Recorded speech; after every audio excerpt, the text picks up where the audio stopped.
establezca las diferencias conceptuales entre bienes intermedios y finales. ¿Quién escribió eso? ¿O quién contestó algo? ¿O quién se acuerda?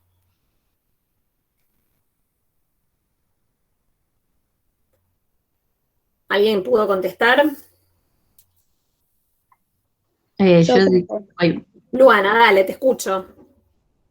No, si quiere decirlo Priscila, yo no tengo drama. Bien, la que quiera, no hay problema. No hay problema.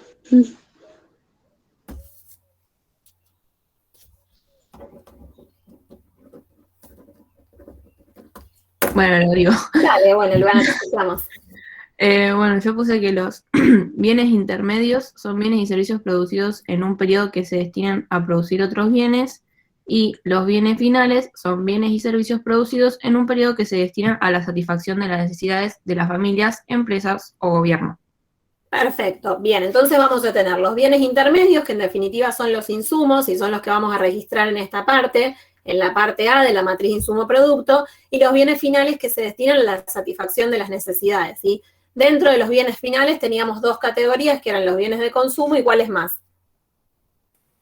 Los bienes de capital. Bien, los bienes de capital. Los bienes de capital también se utilizan para desarrollar el proceso productivo, al igual que los insumos. Pero ¿qué diferencia hay entre los insumos y los bienes de capital?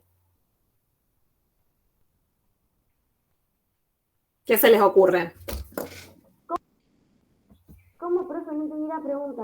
¿Qué pregunta? Yo les comentaba, tenemos los bienes intermedios, que son los insumos que utilizamos en el proceso productivo, y tenemos los bienes finales. Dentro de los bienes finales tenemos bienes de consumo y bienes de capital, ¿sí? Los bienes de capital también los utilizamos para desarrollar el proceso productivo. La pregunta mía es, ¿qué diferencia hay entre los bienes de capital y los insumos o bienes intermedios? Que los bienes... no sé. Que los bienes de capital no se agotan. Exactamente eso, los bienes de capital no se agotan en un uso durante el proceso productivo. Supongamos una empresa que va a producir quesos. Un insumo para producir quesos va a ser lácteos, ¿sí? Va a tener que comprar leche para producir quesos. Eso es un insumo. Se va a agotar en el mismo proceso productivo. ¿Sí? Sí. Perdón, ¿y un bien de capital sí, sería una maquinaria? Exactamente, un bien de capital va a ser una maquinaria que va a utilizar nuestra empresa que produce quesos para desarrollar su proceso productivo. Durante el proceso productivo esa leche va a desaparecer o va a tomar otra forma que va a ser queso en este caso, ¿sí? En cambio esa maquinaria la va a seguir teniendo y la va a utilizar durante varios procesos productivos, ¿sí? Entonces hay una diferencia importante entre lo que son insumos o bienes intermedios y bienes finales, y dentro de los bienes finales los bienes de capital. ¿Se entiende bien esa diferencia? ¿O necesitamos algún otro ejemplo?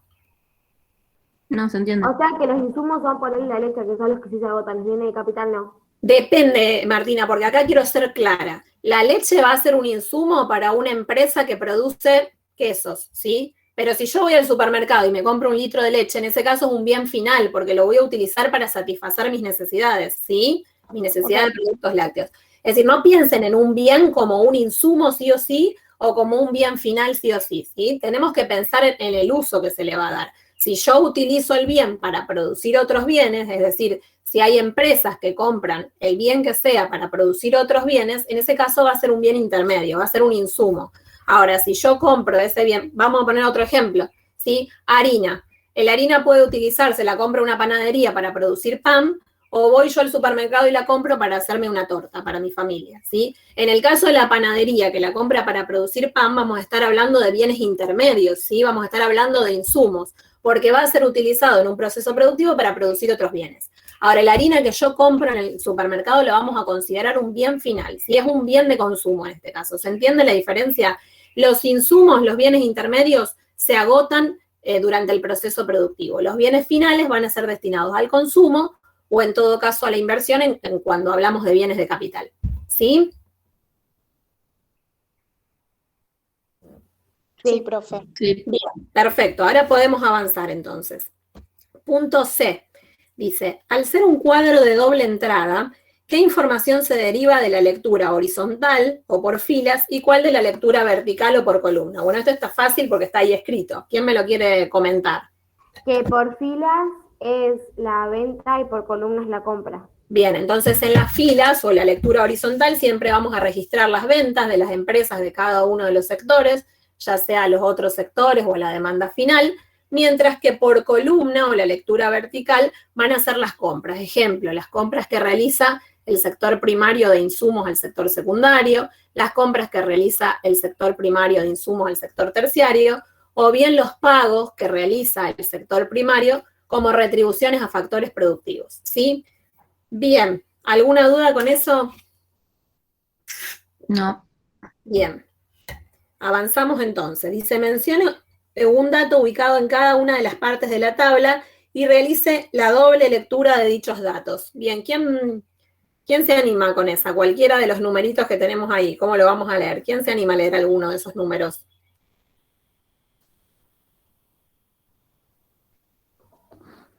Puede ser que el sector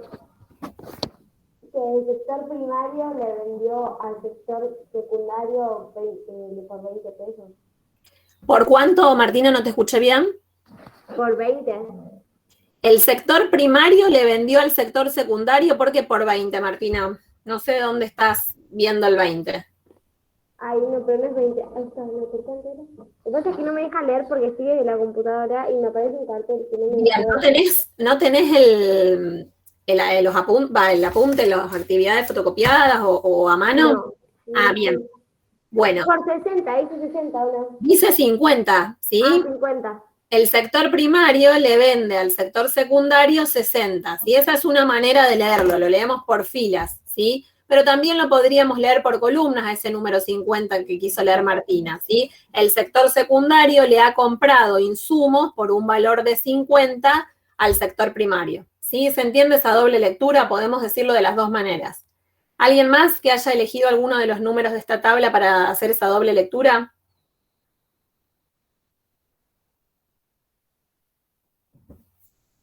¿Nadie más? Bien, vamos entonces al próximo ejercicio. Punto E. Dice, Perdón, sí, profe, ¿te puse una pregunta? Sí, por favor. Por ejemplo, el número I, ¿viste? Hasta el 100. Este 100. Ujú. Yo lo puse como que lo leería, el consumo del sector terciario es de 100. No sé cómo sería. No, las ventas de bienes de consumo del sector terciario fueron de un valor de 100. ¿Qué significa eso? Que el sector terciario produjo bienes finales por un valor de 100 que fueron destinados al consumo, ¿sí? Esa sería la lectura que haríamos, Luana. Ah, bien. Bien. Eso solamente tendría una sola lectura porque no se puede leer así. Sí, podríamos decir que de los bienes de consumo, 100 fueron vendidos del sector terciario, ¿sí? Por ahí es más fácil la doble lectura que tenemos acá. Bien, ¿alguno más que tenga alguna duda o quiera leer qué numerito escribió?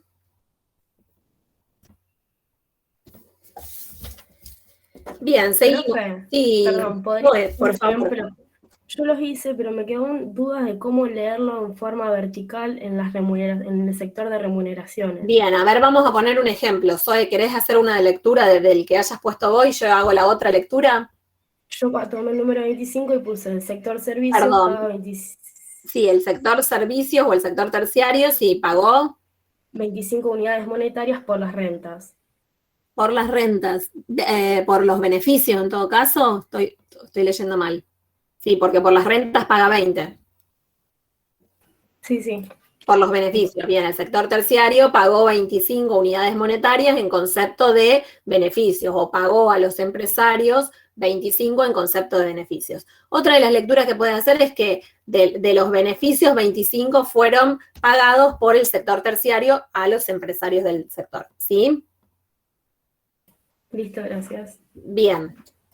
Avanzamos nomás. Dice el punto E. ¿Cuál es el valor de las compras que realiza el sector secundario o al terciario? Si dice compras, ¿lo vamos a leer horizontal o lo vamos a leer vertical? Vertical. Lo vamos a leer vertical. Dice las compras del sector secundario al terciario. ¿Cuál fue el valor de esas compras? De 50. 50. 50. Las compras del sector secundario, bueno, acá está escrito, sí, pero es para que ustedes no se confundan en la lectura. Si las compras del sector secundario al terciario fueron por un valor de 50. F.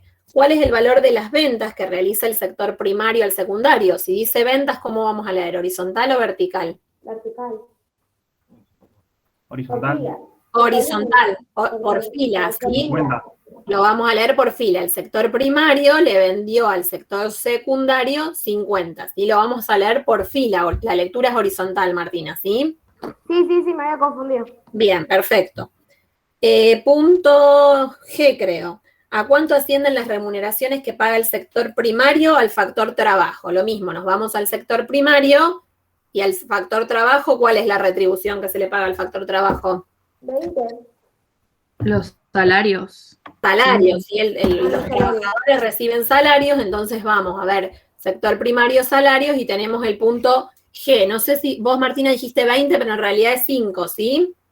Claro, lo que pasa es que yo lo estoy viendo desde el todo Puente Monastre y desde la Ah, bien, computadora mientras me sale lo con un importante- marker que no me deja leer qué es lo que hice. Está bien, no hay problema. Lo importante es que identifiquen bien cuál es el cuadrante o el cuadradito, ¿sí? Para no tener una equivocación en eso, ¿sí? Lo importante es que ustedes sepan dónde está. Si por ahí no lo ves por una cuestión del tamaño de la pantalla, no hay problema. Total, en el examen la pantalla se puede ampliar, así que en ese sentido no hay problema, sino sí que tengan claro cómo es la lectura. ¿Eso se entiende? Sí. Bien.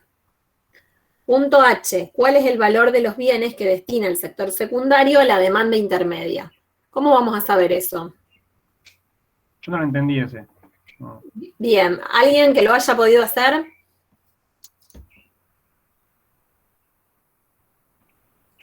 Yo puse 100. Bien, Zoe, así es. También. ¿Cómo lo vamos a pensar a eso? ¿Sí? El destino de los bienes lo vamos a leer por filas, ¿sí? Lo vamos a leer de manera horizontal, ¿sí? Y el sector secundario destina 20 de insumos al sector primario, es decir, que le vende 20 insumos, unidades monetarias de insumo al sector primario, destina 40 unidades monetarias de insumos para el sector secundario, o le vende, y el sector secundario, por último, le vende 40 unidades monetarias de insumos al sector terciario. Si sumamos todo esto, son las ventas del sector secundario de insumos, ¿sí? Y los insumos son justamente la demanda intermedia, es decir, que el sector secundario produjo y vendió 100 unidades monetarias de insumos que le vendió a los distintos sectores. ¿Se entiende, Adriel? Sí, ahí está. ¿Se ve por qué es ese 100? En este caso, lo que teníamos que ver es el destino de... Claro, el total de la demanda intermedia al final. Exactamente, el sector secundario va a haber producido bienes intermedios y bienes finales. En este caso lo que nos está preguntando es por sus bienes intermedios. La totalidad que produjo y vendió de bienes intermedios van a ser 100. ¿Sí? ¿Todos lo ven? ¿Alguna duda por ahí?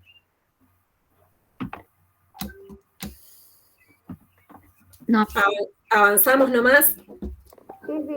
Punto I dice, ¿cuál es el valor de los bienes que destina el sector terciario al consumo? Bueno, acá tenemos sector terciario, destina al consumo 100, ¿sí? Es decir, dentro de los bienes finales, 100, el sector terciario los destina al consumo. ¿Todos están de acuerdo con ese punto I, ese 100 ahí? Sí. Bien. Bien, dice, utilizando los datos de la tabla de relaciones intersectoriales, calcule el producto a partir de los distintos métodos conocidos y explique cada uno de ellos. ¿Alguien calculó el producto por alguno de los métodos? Sí.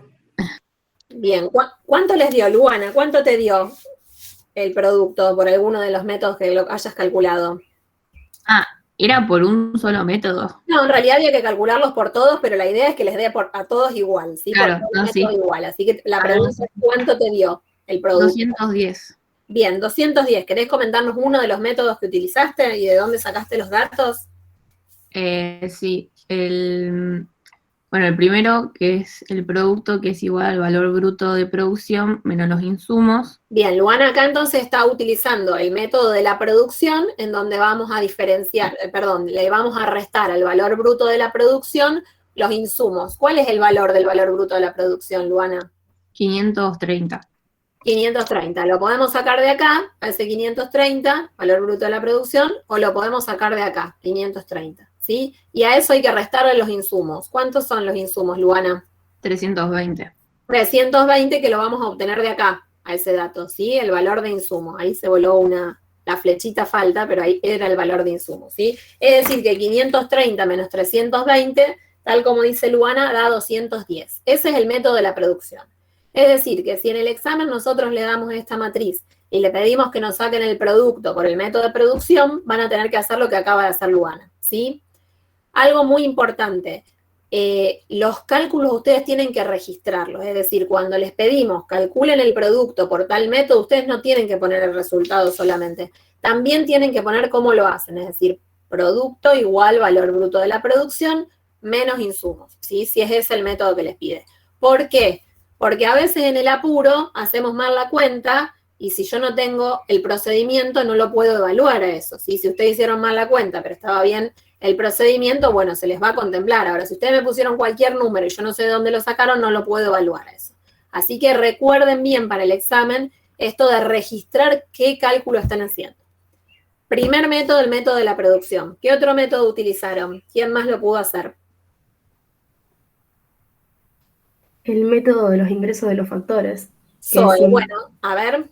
Ingreso igual salario más renta, más intereses más beneficios. Perfecto. ¿Los salarios cuánto eran? 50. Bien, la renta acá. Muy bien. La renta 50, los intereses 72 y los beneficios 38. Exactamente. Y eso en conjunto nos da 210. Perfecto. Segundo de los métodos. Tercer método. ¿Quién más calculó, además de Luana y Zoe? El gasto final, profe. Dale, a ver, Mayra. El producto igual consumo más inversión. Bien, acuérdense, perdón Mayra que te interrumpa, el producto es igual a inversión, a consumo más inversión bruta interna, ¿sí? Bien, ¿y cómo es el cálculo? 170. Bien, consumo 170, exacto. Más el resultado de la inversión. 50 menos 10, digamos, queda 40. Perfecto. Mayra primero tuvo que calcular la inversión bruta interna, que va a ser igual a la inversión bruta interna fija, es decir, 50, más la variación de existencias, que en este caso es menos 10. Es decir, 170 más 50 menos 10 les va a dar nuevamente 210. ¿Es correcto eso? Sí, perfecto. Recuerden que la variación de existencias en este caso es negativa, pero podría ser positiva, ¿sí? Bien, nos queda un último método. ¿Qué método falta? El del valor agregado. Bien. ¿Cómo lo calcularon? Yo sé la fórmula porque la tengo anotada de otra vez, pero... ¿Alguien lo calculó? Si querés te digo la fórmula, yo no lo calculé. Dale, decime, Martina. Valor agregado del primer sector más valor agregado del segundo sector más valor agregado del tercer sector. Bien. Valor agregado del sector primario o el sector agropecuario, que va a ser en este caso 40, más valor agregado del sector secundario, que va a ser 50, más valor agregado del sector terciario, que va a dar 120. Si sumamos todo eso, nos va a dar 210, ¿sí? Fíjense entonces que tal como habíamos previsto en una economía cerrada y sin sector público muy sencillita como la que estamos viendo hasta ahora, el producto es igual al ingreso y es igual al gasto, ¿sí? Bien, ¿alguna duda con alguno de estos métodos? No. Bien. No. Vamos a ver el punto K. Establezca las diferencias conceptuales entre el valor bruto de la producción y el producto. ¿Quién se anima con esa? Varias veces lo hemos dado y es muy importante esta pregunta. ¿Cómo?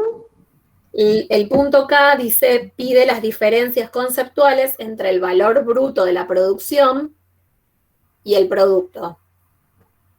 El valor bruto de la producción... El valor bruto de la producción tiene sumado, que era la producción y... ahí te lo digo, yo eso lo tengo, no sé dónde, pero sé que lo tengo. Bien. Profe, lo tengo yo acá. Y Roxana, a ver. Es diferente porque el valor bruto de producción incluye bienes y servicios finales y el producto solo finales. Pero me dijiste, Rosana, el valor bruto de la producción incluye bienes y servicios finales, ¿y qué más? E intermedios. Bien, nos faltó esa parte que es fundamental. Bárbaro, sí. Rosana. Esto es muy importante que lo tengamos en cuenta. Cuando hablamos de valor bruto de la producción, vamos a incluir bienes y servicios finales e intermedios. Ejemplo, vamos a incluir todo lo que produce una fábrica de motores, ¿sí? El valor de los motores que produce una fábrica, y vamos a incluir también el valor de los autos que produce una fábrica de autos, ¿sí? Entonces vamos a incluir duplicaciones, ¿sí? Porque esa fábrica de autos le compró los motores a la fábrica de motores y produjo varios autos, ¿sí? En el valor bruto de la producción vamos a tener tanto el valor de lo que produjo esa fábrica de motores como el valor de lo que produjo la fábrica de autos, es decir, el valor de los bienes intermedios más el valor de los bienes finales, ¿sí? Vamos a contemplar en el valor bruto de la producción lo que producen los tamberos, ¿sí? La leche que producen los tamberos, y también vamos a sumar en el valor bruto de la producción la leche en sachet que producen las empresas lácteas, las industrias lácteas, ¿sí? Entonces, cuando hablamos del valor bruto de la producción, vamos a estar incluyendo no solo los bienes finales, sino los bienes intermedios. Y cuando hablamos de producto, ¿qué incluimos? Solamente los bienes finales. Los bienes finales, y entonces no vamos a incluir la leche que producen los tamberos, ¿sí? Porque esa leche va a estar incluida en el valor del sachet de leche, ¿sí? Va a ser un insumo. Y tampoco vamos a incluir el valor de los motores, porque esos motores van a estar incluidos en el valor final del auto. ¿Se entiende la diferencia? Sí. Bien, esa es una diferencia fundamental, la diferencia entre lo que es el valor bruto de la producción y entre lo que es el producto bruto interno o el producto. Así que esa la tienen que tener bien clara y bien a mano. Bien, el punto I les pedí que no lo hagan, eso lo vamos a hacer más adelante cuando incorporemos el sector externo. Por último dice, ¿cuál es la utilidad de este modelo económico y cuáles son los objetivos para los que se construyen los modelos? ¿Alguien escribió algo ahí?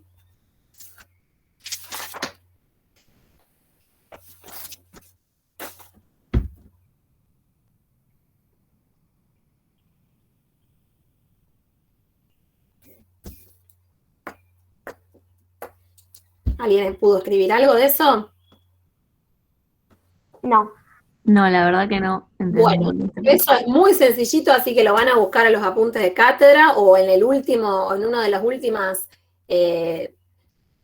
partes del PowerPoint de la clase anterior, en donde habíamos visto y habíamos aclarado, bueno, cuál era la utilidad de la matriz insumo-producto, ¿sí? Un modelo económico en general, no solo la matriz insumo-producto, se desarrolla así para describir determinada situación o determinado análisis económico, para poder explicar relación de causalidad entre las variables y también para poder controlar, ¿sí?, cómo funciona una variable. Eso es algo más general. Si los modelos se utilizan para eso, para describir o hacer un análisis de determinado hecho económico, para poder explicar relaciones de causalidad entre variables y para poder controlar esas variables. Bueno, la matriz insumo-producto tiene algunas funciones específicas que las van a poder leer en los apuntes de cátedra, lo vimos en la clase anterior, y responden después de esa pregunta. Bien, actividad número 10, ¿la pudieron hacer?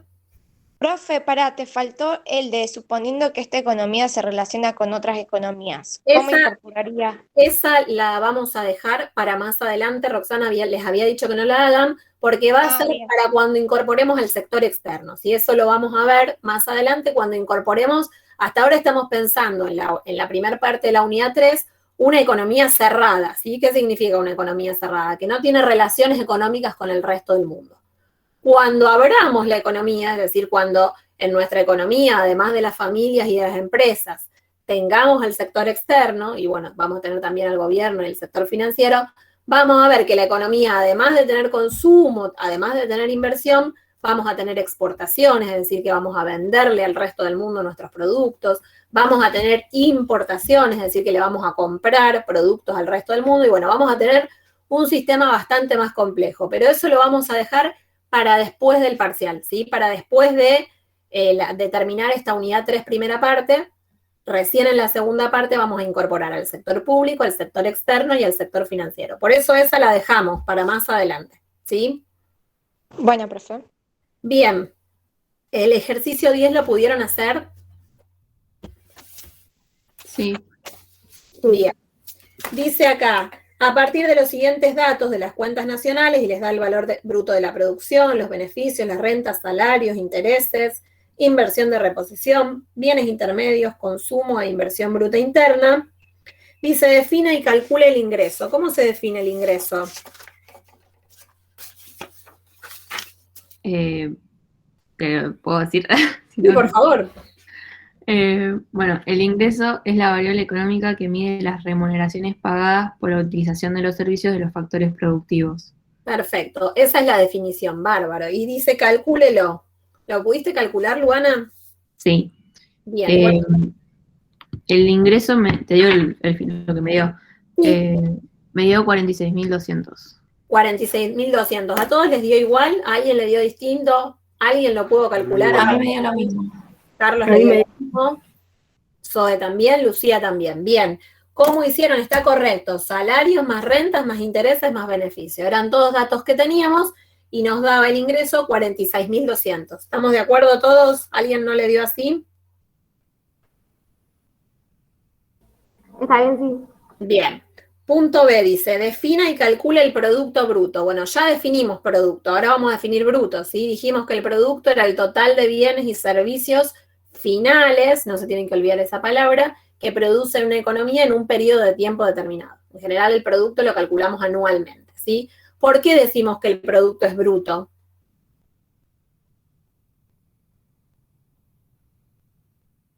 Pregunta importante también esa. ¿Alguien lo definió eso? Porque el producto bruto incluye los bienes y servicios finales, intermedios y no solamente los productos finales. No, acá hay algo importante. El producto incluye solo los bienes y servicios finales. La producción incluye los bienes y servicios intermedios, ¿sí? Así que eso tenemos que tenerlo claro. Para definir el producto bruto, lo primero que vamos a decir es que el producto es el total de bienes y servicios finales que produce la economía, no incluye los intermedios, ¿sí? Ahora lo que tenemos que aclarar es por qué decimos que el producto es producto bruto, ¿sí? ¿Cómo puede ser el producto? ¿Producto bruto o cómo más le podemos? Si no En es el bruto, libro, ¿cómo es? perdón, en el libro dice también que es porque se toma la inversión bruta como medición, ¿puede ser? Bien, eso es lo que tenemos que aclarar, ¿sí? El producto va a ser bruto, ¿sí? Cuando incluye la inversión total, es decir, la inversión bruta, ¿sí? ¿Se acuerdan de eso? Es decir, la inversión destinada a incrementar la capacidad productiva y a mantener la capacidad productiva, ¿sí? Ese es el producto bruto, ¿sí? Entonces, al definir el producto bruto, vamos a decir que es el total de bienes y servicios finales que produce la economía y que incluye la inversión bruta, es decir, la inversión total. Es decir, que va a incluir no solo la inversión neta, sino también la inversión de reposición. Ejemplo, una empresa va a comprar un camión porque antes no tenía y ahora necesita un camión para empezar a trasladar sus productos. ¿Eso qué va a ser? ¿Inversión neta o inversión de reposición? Compramos un camión. La empresa antes no tenía ningún camión y ahora compra un camión para trasladar su mercadería. ¿De reposición? Inversión de reposición. Neta. Inversión neta, ¿sí? Si la empresa no tenía ningún camión para trasladar su mercancía. De reposición es cuando se rompe algo y lo reponen. Exactamente. Si no teníamos ningún camión y ahora pasamos a tener, es inversión neta, es decir, incrementa la capacidad productiva de la empresa. Otra cosa hubiera sido que la empresa tenía un camión, se le rompe y la empresa compra otro para reemplazarlo, ¿sí? Esa sí va a ser inversión de reposición. ¿Se entiende la diferencia? Sí, sí, sí. Bien. Cuando hablamos de producto bruto, ¿sí? Vamos a incluir entonces la inversión bruta, es decir, la inversión total. Vamos a incluir la inversión que hagan las empresas que no tenían camiones y se compran uno para tener, pero también vamos a incluir la inversión de las empresas que se les rompe su camión y compran uno para reponerlo, ¿sí? Esa inversión de reposición. El producto podía ser bruto o podía ser neto. ¿Qué diferencia había entre esos dos conceptos? ¿Se acuerdan? El producto neto incluía la inversión neta y el producto bruto la inversión bruta. Perfecto. Eso es así, pero está incompleto. Es decir, eso me lo pueden contestar en el examen, pero necesito que aclaren, ¿sí? Si yo les pregunto el producto bruto, ustedes me van a decir, bueno, incluye la inversión bruta, que es la inversión total, destinada a mantener e incrementar la capacidad productiva. Es decir, que estaría incluyendo tanto la neta como la de reposición. Y si yo les pregunto, defíname el producto neto, ustedes me van a decir, bueno, incluye la inversión neta. ¿Qué es la inversión neta?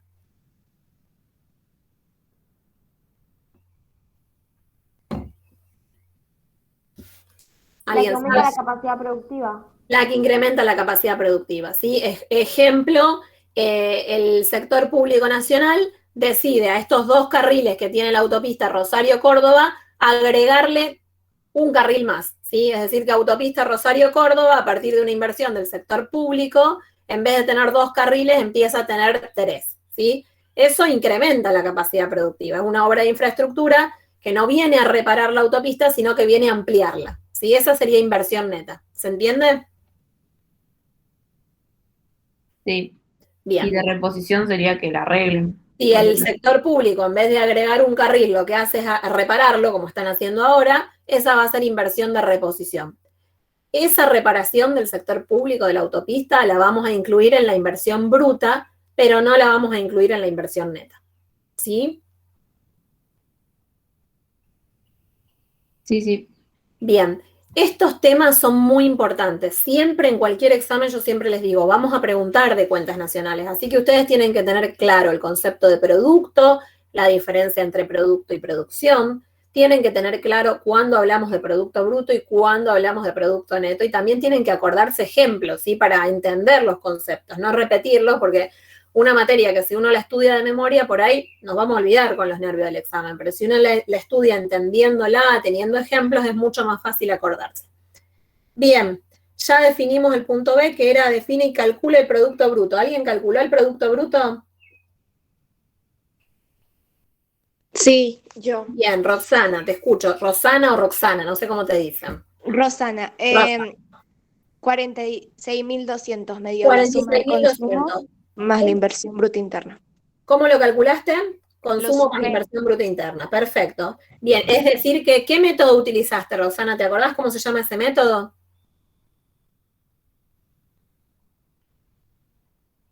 Es el método del gasto, ¿sí? Consumo más inversión bruta interna. Bien. Punto C. Dice, ¿la inversión es una variable de stock o de flujo? Les pregunto. ¿De flujo? De flujo. ¿Qué eran las variables de flujo? ¿Se acuerdan? Las variables de flujo en las que no era como, las de stock en las que siempre era como el momento, y De las de flujo son las que van cambiando. Las de flujo no es que van cambiando, no, las dos pueden cambiar. Cuando hablamos de stock, hablamos de un momento dado del tiempo, como que sacamos una foto, ¿sí? Mientras que cuando hablamos de variables de flujo, hablamos de un periodo de tiempo, ¿sí? Cuando hablamos de la inversión, por ejemplo, vamos a hablar de la inversión anual, por eso decimos que es una variable de flujo, ¿sí? Punto D, dice, establezca las diferencias conceptuales entre inversión bruta, inversión de reposición e inversión neta. Bueno, ya la dijimos recién, ¿alguien se la escribió y la quiere leer?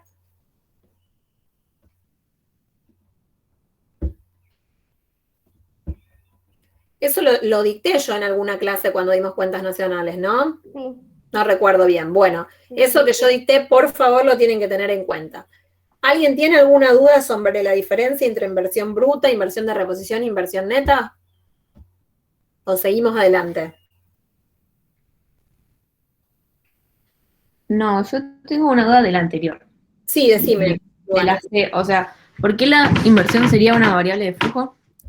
Las variables de flujo son aquellas que se refieren a un periodo de tiempo. Por ejemplo, un año. La inversión anual en la Argentina fue tanto, ¿sí? Entonces ese va a ser el valor que va a representar, digo, cuando nosotros tenemos el valor de la inversión, en este caso no sé si lo calculamos, bueno, no lo tengo yo calculado acá, pero era 14.700 creo que era la inversión, se refiere a la inversión que se desarrolló durante todo un año, ¿sí? No se refiere a la inversión de ahora mismo, se refiere a la inversión de un año, es una variable de flujo, lo mismo que el producto.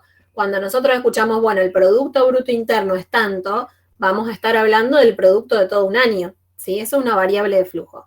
Ahora, cuando hablamos de variables de stock, hablamos de un momento dado del tiempo. Ejemplo, voy ahora mismo y averiguo, bueno, ¿cuál es el nivel de reservas internacionales de dólares que tiene el Banco Central en sus arcas, ¿sí? Bueno, es lo que tiene ahora, es la cantidad de reservas internacionales o activos de reservas que tiene el Banco Central ahora. Es una variable de stock. Ahora tiene eso. Puede ser que a la tarde venda algo de dólares y cuando yo voy al otro día a mirar, el valor puede ser distinto, ¿sí? Eso va a ser de un momento dado del tiempo, una fotito que podamos sacar, ¿sí? Mientras que las variables de flujo se refieren a un periodo de tiempo. Por ejemplo, bueno, ¿cuáles fueron las exportaciones santafesinas de manufacturas? ¿Sí? ¿sí? Vamos a referirnos a las exportaciones de un trimestre o las exportaciones de un año, nos vamos a referir a un periodo de tiempo. Esas son las variables de flujo. La inversión es una variable de flujo, nos vamos a referir a la inversión de un periodo de tiempo dado, por ejemplo, un año, ¿sí? O podría ser las inversiones del último semestre, ¿sí? Pero nos vamos a referir a un periodo. ¿Se entiende, Luana, la diferencia? Sí, ya lo entendí. Gracias. Bien. Volviendo un poquito a lo que preguntaba, la diferencia entre inversión bruta, inversión de reposición e inversión neta. ¿Alguien quiere decirle esa diferencia? ¿Alguien tiene dudas sobre esa diferencia? Si querés, digo lo que escribí, profe. Sí, por favor, Carlos. La inversión bruta es la variable que mide los gastos de las empresas y del gobierno en bienes de capital. Es la inversión total que realiza un país. La inversión neta es aquella que incrementa la capacidad productiva y la inversión de reposición es aquella que mantiene la capacidad productiva. Perfecto, es decir, que la inversión de reposición va a venir a reponer el capital que se depreció durante el proceso productivo. Bueno, esa es la diferencia. La inversión bruta va a ser igual a la inversión neta más la inversión de reposición, ¿sí? Bien, ¿a alguien le quedó alguna duda sobre esa diferencia?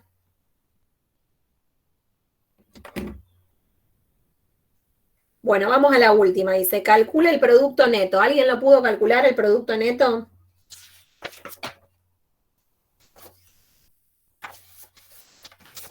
Yo, profe. Sí. ¿Cuánto te dio? Zoe creo que fue el que me dijo, ¿no? Sí, 78.500. ¿Alguien más lo calculó? A mí me dio 40.700. A mí también, 40.700. A mí también. Bien, bueno, Mayra, ¿cómo lo hiciste para que te dé 40.700? Es correcto, es 40.700. Ahora vamos a ver, Zoe, cómo lo hiciste vos, pero ¿cómo se calcula entonces el producto neto? El producto bruto menos la inversión de reposición. Exactamente, primero vamos a calcular el producto bruto, que va a ser el consumo más la inversión bruta, y a eso le vamos a restar la inversión de reposición. Es decir, que vamos a reemplazar consumo, 31.500, más inversión bruta interna, que sería más 14.700, y a eso le vamos a restar la inversión de reposición, que era 5.500, ¿sí? El resultado final es 40.700. ¿Se entiende? No sé cómo había llegado a ese resultado. Porque yo me equivoqué y como producto bruto tomé los 84.000 del valor bruto de producción. Bien. Importante la diferencia. Valor bruto de la producción va a incluir bienes finales y también va a incluir bienes intermedios. En el producto, y lo repetimos todas las veces que sea necesario porque esto es algo importantísimo, en el producto solo vamos a incluir los finales. Por eso no es correcto eso, ¿sí? Bien. ¿Alguna duda de estos ejercicios? Profe, me parece que faltó la E. Ah, bien, faltó la E. Dice, la inversión, ¿sobre qué variable incide en forma directa? ¿Alguien contestó? Bueno, esa es una respuesta para mí bastante amplia. A mí se me ocurre decir, pero si se les ocurre otra cosa podemos decirlo, que influye directamente sobre el producto, ¿sí? Porque el producto justamente es el consumo más la inversión.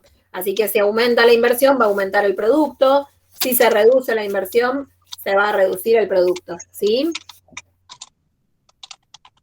No sé si alguien respondió esa o respondieron alguna otra cosa más. No, sí, yo ya no la respondí. Bien. Mayra, estás, no sé si estás, ahí está silenciada. Bueno, ¿alguna duda con esto? ¿Podemos avanzar en el tema de la clase de hoy? Sí. Avanzamos nomás entonces. Antes, recordatorios, importantes los recordatorios.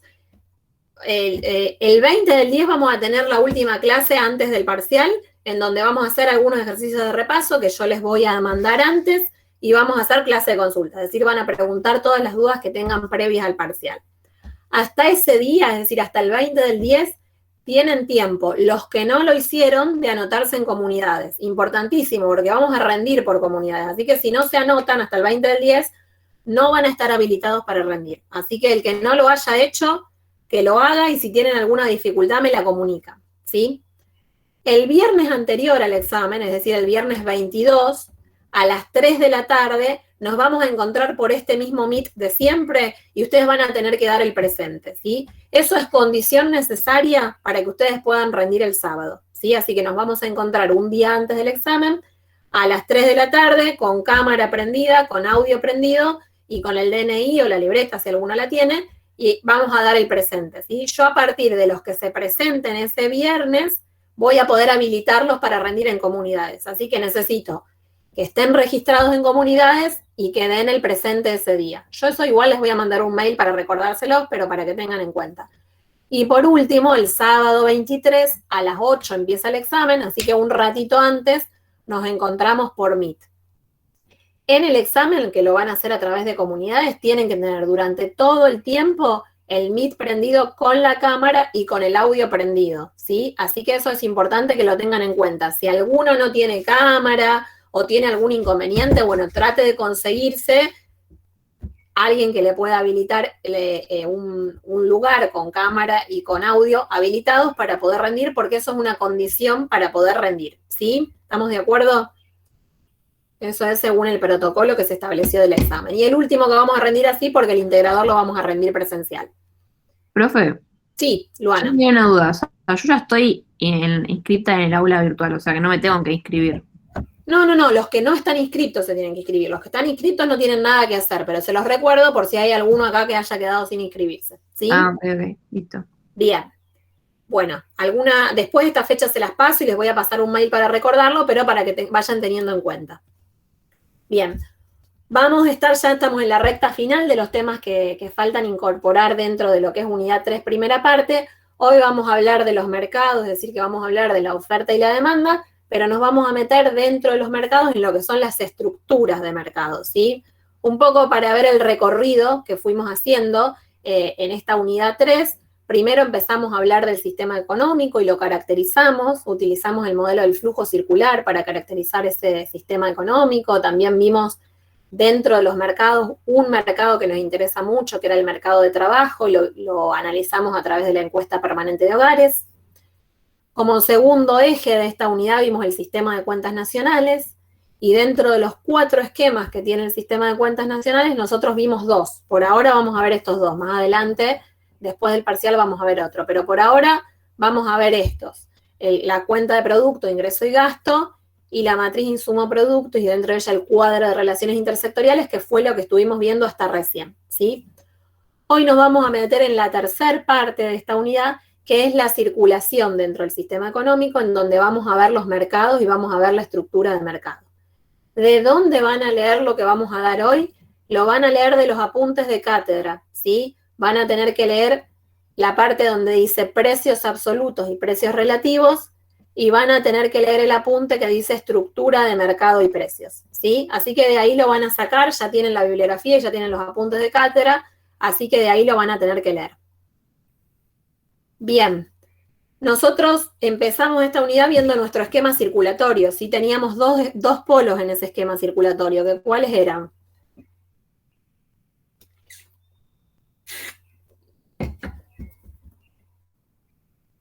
En la clase presencial van a hablar ustedes solos, porque yo ya me cansé de hablar sola, así que les voy a hacer hablar sola a ustedes. Bien, ¿cuáles eran los 2 polos que teníamos en el esquema circulatorio? ¿Era la familia y la empresa? Las familias y las empresas, o las unidades de consumo y el aparato productivo. Bueno, esos 2 polos se encontraban en los mercados de bienes y servicios, y también se encontraban en los mercados de servicios de factores, y había un intercambio de flujos, ¿sí? Habíamos hablado de un flujo real y un flujo nominal. ¿Qué era el flujo real? ¿O qué contenía el flujo real? Los bienes y los servicios. Exactamente, los bienes y servicios que producían las empresas, los bienes y servicios finales que los habíamos llamado productos, ¿sí? Acá lo teníamos registrado, ese flujo real que salía de las empresas y lo demandaban las familias, ¿sí? Y otro más, algo más forma parte de ese flujo real. ¿Qué más? El trabajo, Bueno, el trabajo, ¿qué más? la tierra, el capital. Bien, los factores productivos. Y entonces dentro del flujo real tenemos el producto, por un lado, es decir, los bienes y servicios que producen las familias y demandan las empresas, y por otro lado tenemos los servicios de factores productivos, ¿sí? El trabajo, la tierra, el capital, los recursos naturales, las habilidades empresarias, ¿sí? Eso es el flujo real, que va para un lado, que circula para un lado. Y a contramano de ese flujo real teníamos un flujo nominal, ¿sí? ¿Qué era el flujo nominal? Magnitud de dinero. El gasto. Bien, los pagos, ¿sí? Los pagos que hacían las familias a las empresas por los bienes y servicios que compraban, que como creo que fue Rosana, que es el gasto, ¿sí? El gasto de las familias en concepto de bienes y servicios, ¿y qué más? Ingresos. Y los ingresos, ¿sí? Los pagos que se hacen las empresas por el servicio de factores productivos, los salarios, las rentas, los intereses y los beneficios. Bueno, eso lo tenemos que tener bien claro. Ahora nos vamos a meter adentro de estos mercados y vamos a caracterizar esos mercados. Y vamos a analizar la oferta, vamos a analizar la demanda y vamos a analizar que no todos los mercados son iguales, sino que los mercados tienen distintas estructuras que tienen que ver con distintas características, ¿sí? Hay mercados en donde tenemos muchos consumidores y muchos productores, es decir, muchas empresas y muchas familias que demandan esos bienes y servicios, y vamos a hablar de mercados competitivos. Y también vamos a encontrar mercados que son completamente diferentes, en donde, por ejemplo, tenemos una sola empresa.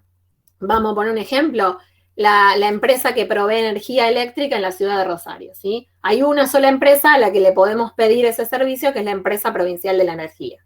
Bueno, ese tipo de mercado donde tenemos una sola empresa, vamos a llamarlo monopolio. Bueno, de eso hoy vamos a estar hablando, ¿sí? Vamos a caracterizar los mercados, ¿sí? Los mercados son un ámbito, que no necesariamente es un ámbito espacial, en donde convergen la oferta y la demanda de bienes o de servicios de factores productivos.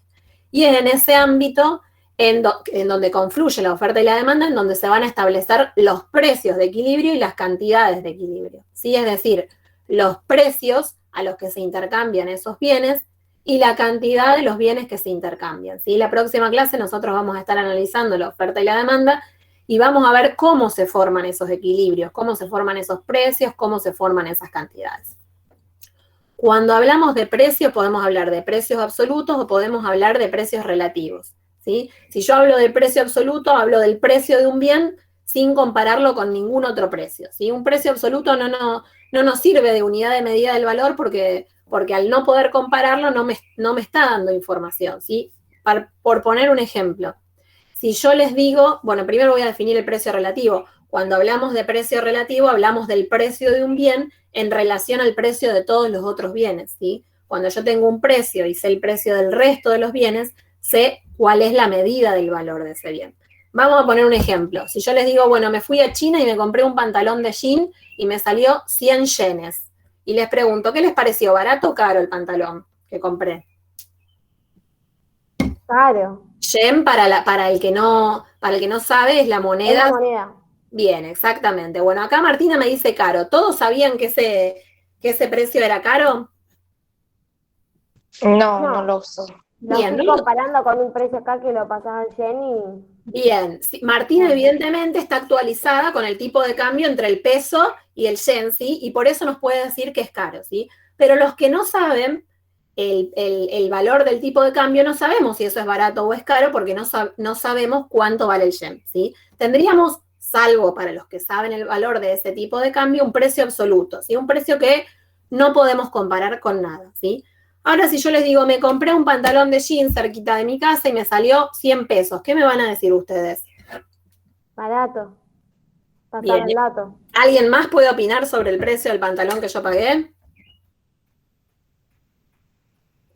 ¿Qué les parece 100 pesos? Sí, que es barato. Es barato.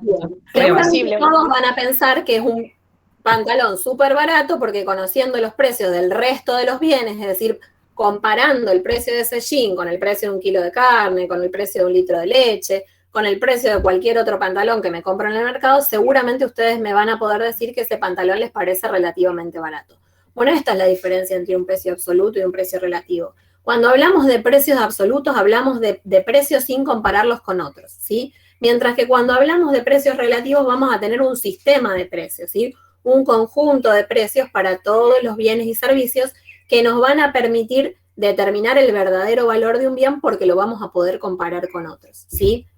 y por eso vamos a estar hablando de un sistema de precios. Un sistema de precios tiene que ver justamente con que todos los bienes y servicios en una economía de mercado se intercambian y la medida del valor va a ser su precio, ¿sí? ¿Y para qué se establece ese sistema de precios? Bueno, el sistema de precios en una economía de mercado cumple muchísimas funciones y muy importantes, ¿sí? Evita que los intercambios se hagan a través del trueque, como se hacían antes, cuando habíamos hablado en la antigüedad, en la Edad Media, ¿sí? Ahora tenemos una economía de mercado en donde se producen bienes y servicios para su intercambio, y para intercambiarlos utilizamos la moneda, ¿sí? Utilizamos el dinero, ¿sí?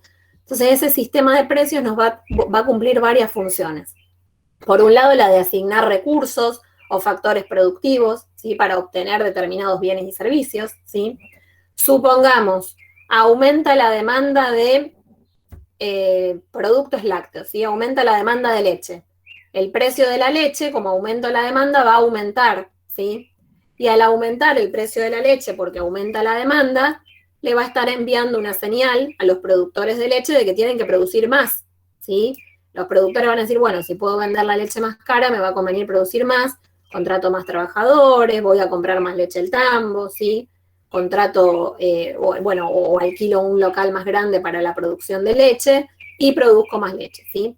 El precio, el aumento de la demanda, que va a repercutir en un aumento en el precio del producto, va a ser una señal para que los productores, para que los empresarios sepan que tienen que producir más leche, ¿sí? Supongamos lo contrario, supongamos que disminuye la demanda de carne.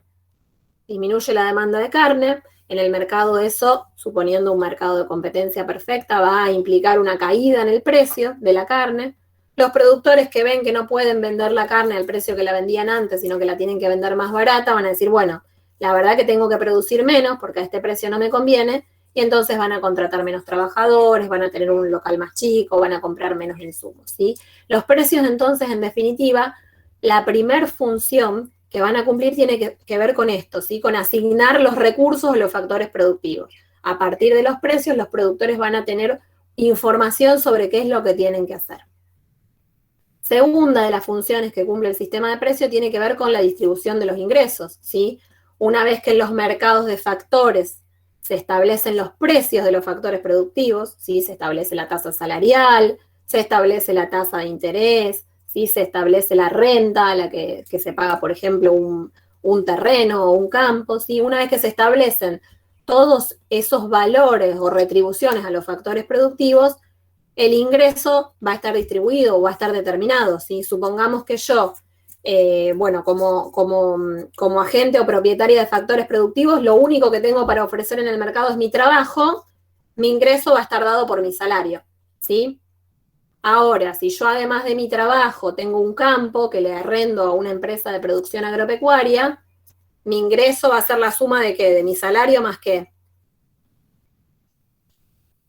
Más lo que te dan por arrendar del campo. Bien, más la renta que percibo por el campo, ¿sí? Supongamos que tenemos un empresario que trabaja en una empresa y que obtiene un beneficio por esa empresa y además tiene un dinero que guarda en el banco.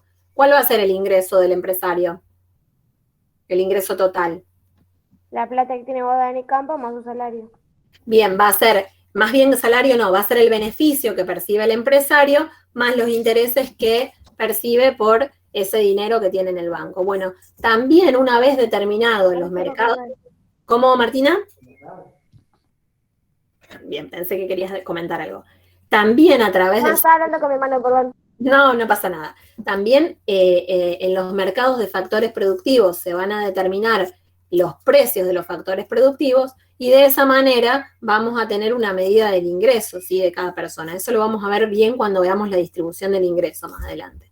Y por último, una vez que sabemos los precios de los bienes y los servicios y una vez que los individuos conocen cuál va a ser su ingreso, van a poder demandar bienes y servicios en los mercados, ¿sí? En definitiva, el sistema de precios va a haber logrado racionar los productos que se producen en ese sistema entre la población o entre los integrantes de ese sistema, ¿sí? Esas son las funciones que cumple el sistema de precios, ¿sí? Y ese sistema de precios es el que vamos a empezar a ver cómo se determina entre esta clase y la clase que viene a través del modelo de oferta y demanda, ¿sí? Como yo antes les decía, el mercado es el ámbito en donde confluye la oferta y la demanda y se determinan los precios, ¿sí?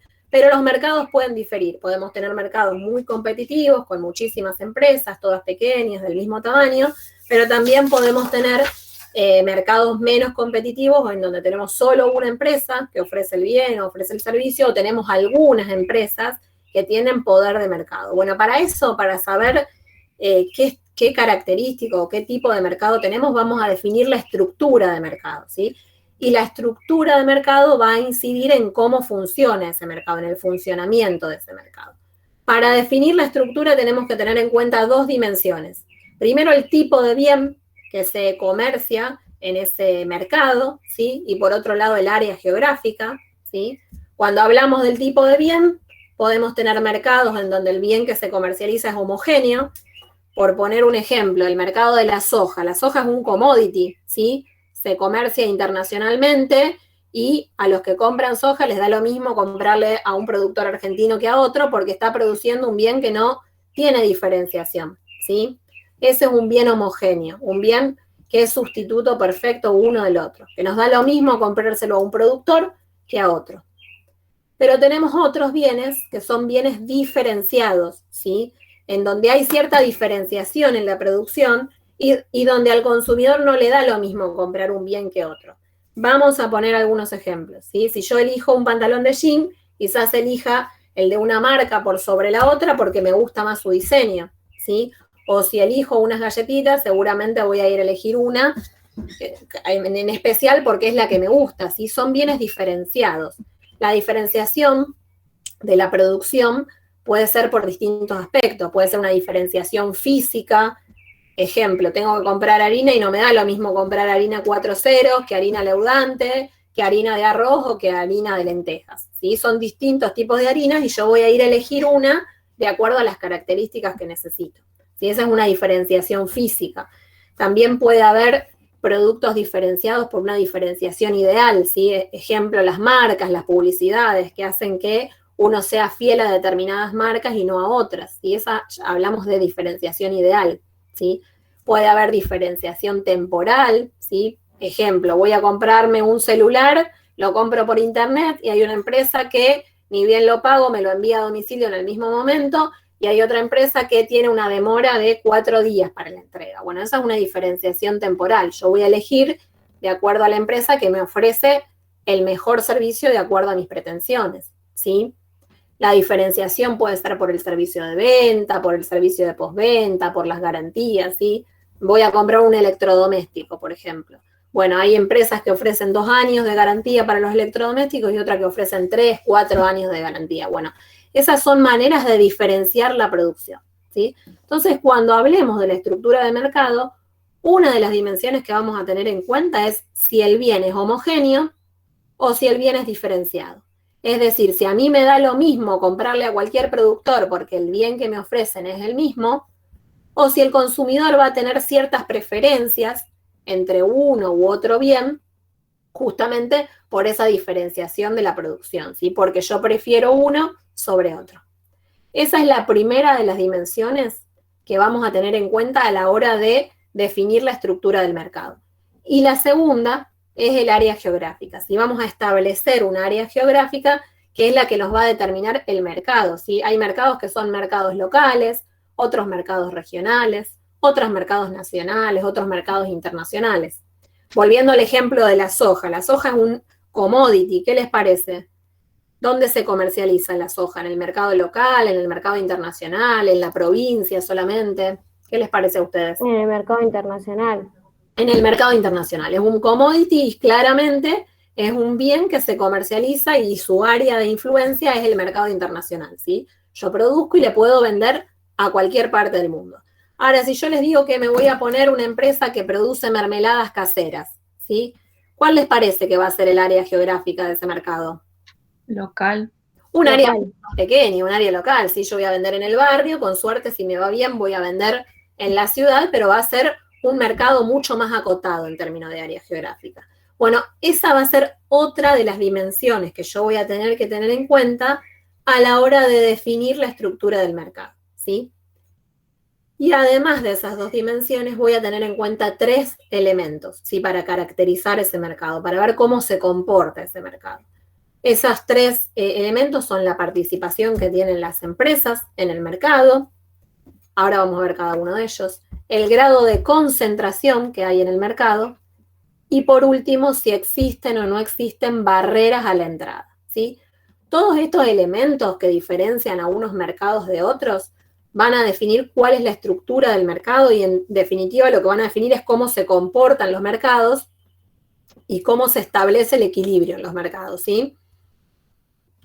El primero de esos elementos que les mencionaba es la participación en el mercado, ¿sí? La participación nos muestra cuál es la proporción de las ventas o las compras, ¿sí? Que tiene un comprador o un vendedor en el total de los intercambios. Ejemplo, la EPE, ¿qué participación tiene en el mercado de servicios de electricidad en la provincia de Santa Fe?